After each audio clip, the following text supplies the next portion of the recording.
Hello guys! Hello para to sa lahat ng mga Virgo. Virgo, welcome dito sa aking channel, Kapalaran 888. This is their general reading, so pwede kang makaresonate. Gamitin mo yung intuition sa panonood. Please connect your intuition sa barahang lumalabas dito, Virgo. Okay? I hope na makaresonate ka. Okay, Virgo.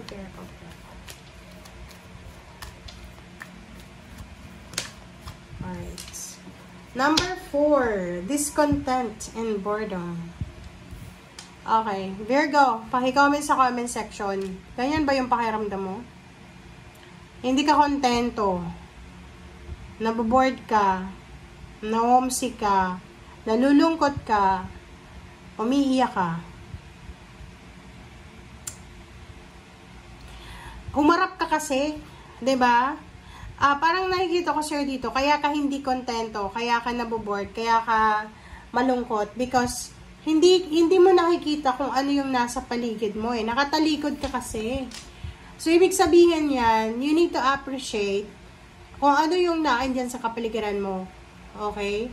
Like nature, halimbawa, kung nasaan ka man sa ngayon, check mo sa paligid mo, left and right, ano ba, maganda ba sa likod, sa ganyan, ganito. So, dito sinasabi ng barahan na kailangan mong harapin.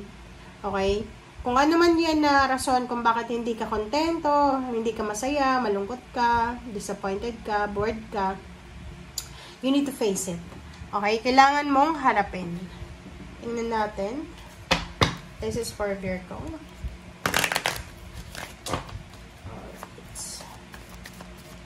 Virgo.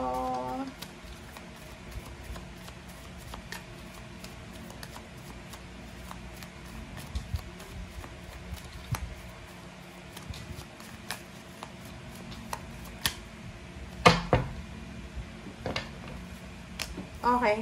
Official person. 22. Balance. Nakikita ko sir dito, Virgo, maybe you are, officially kasi ito eh.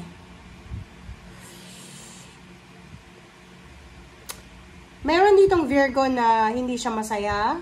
But there's a Virgo here that super happy. Okay? Masaya siya. Sobrang saya niya because promoted siya. May salary increase.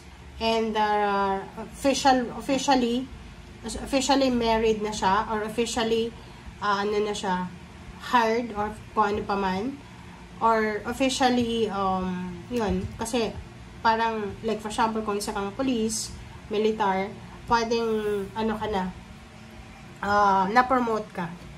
Okay. Tama ba? Paki-comment na sa comment section.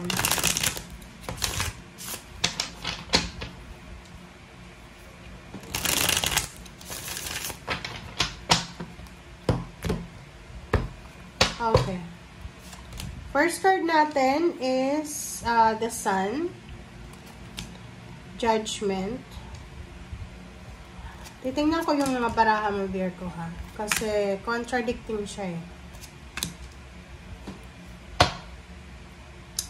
7 of Swords, 3 of Cups, 3 of Pentacles, and 6 of Cups.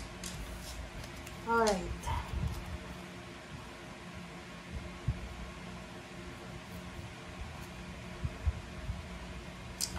Meron ditong Virgo, it's either job or relationship. Okay.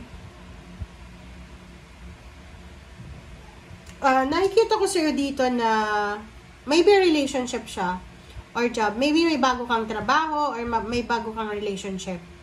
Ang sinasabi ng baraha dito na you have a feeling of fear.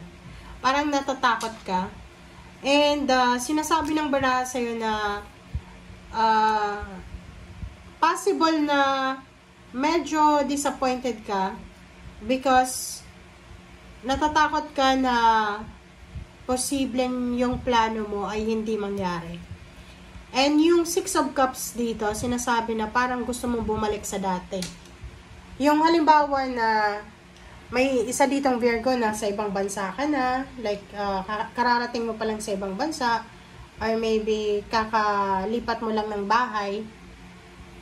And ito yung pinagpipray mo eh, 'di ba? Yung parang sinasabi mo, God, Lord God, bigay mo sa akin itong gusto ko. And God gave you something na parang just to prepare you for something big. Pero hindi mo pa yun nakikita na big talaga yung parang preparation to sa'yo. Kasi nung nakikita mo, yung kung ano yung parang superficial, 'di ba? So, sinasabi dyan sa'yo ng barahan na you need to stay positive. Okay? Just stay positive. And, wag kang mag-alala. The sun, judgment, and the moon, 'di ba? Kung makikita mo dito, meron kang kinakatakutan. You have something na kinakatakutan mo. Hindi ko alam kung ano kasi hindi naman siya specific.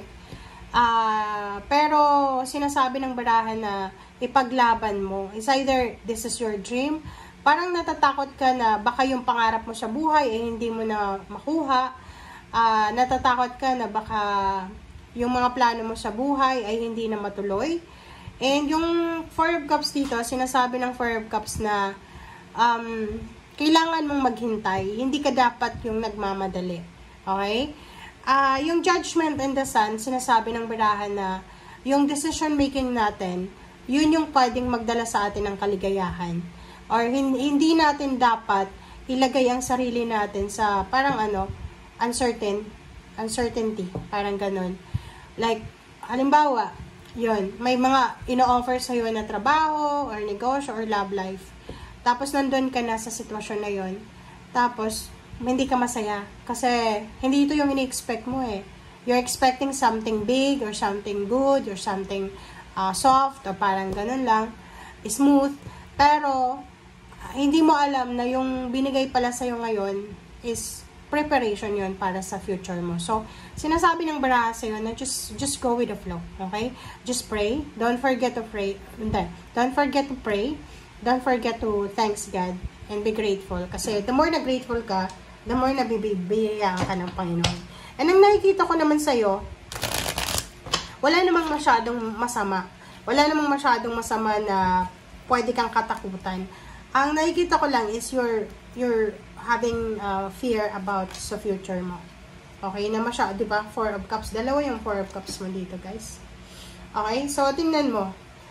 King of Swords, sinasabi ng barahan na to na you need to let go of your fear. Kung ano man yan, wag nang matakot. Knight of Swords, sinasabi ng barahan sa'yo na you're waiting for a news, good news. You're waiting for something or someone na pwedeng makatulong sa'yo. And Four of Wands, sinasabi ng baraha sa'yo dito na possible na ikaw yung breadwinner ng family, kaya natatakot ka. Yung parang gusto mo nang i-give up, pero hindi mo i-give up because natatakot ka na baka magalit sa'yo yung pamilya mo. Nakikita ko sa'yo dito na huwag kang mag-alala. Okay? Huwag kang mag-alala kasi kung ano man tong hinihintay mo ay darating sa'yo. Okay? Maybe hindi pa ngayon, maybe 4 years from now or 4 months from now. Maybe there's a wedding, the celebration of wedding, parang ganon, wedding anniversaries or anything, may housewarming, house blessing, lump sum of money na darating sa'yo. So, for the moment, nakikita ko sa'yo dito na hindi mo pa siya nararamdaman, hindi mo pa siya nakikita, or wala ka pang nasa-sense sa ganon kasi ang nangyayari is, ang pakiramdam mo is bored ka and hindi ka masaya.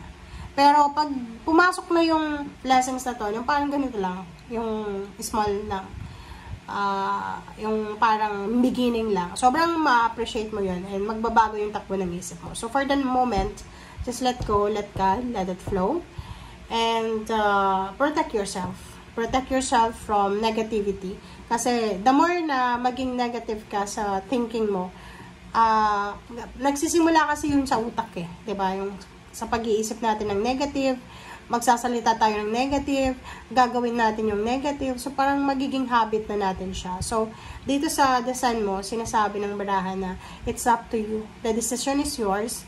Kung gusto mong maging masaya, maging kalmado yung buhay mo, maging parang simple lang yung buhay mo, it's up to you. Okay? And iwasan natin yung sobrang negative guys. Kasi nakikita ko sa'yo, nakakaramdam ka ng negativity na pwedeng maging cause yan ng depression or anxiety. You need someone to talk or you need someone na pwedeng makatulong sa'yo, especially emotional or maybe financial. Thank you guys. Bye!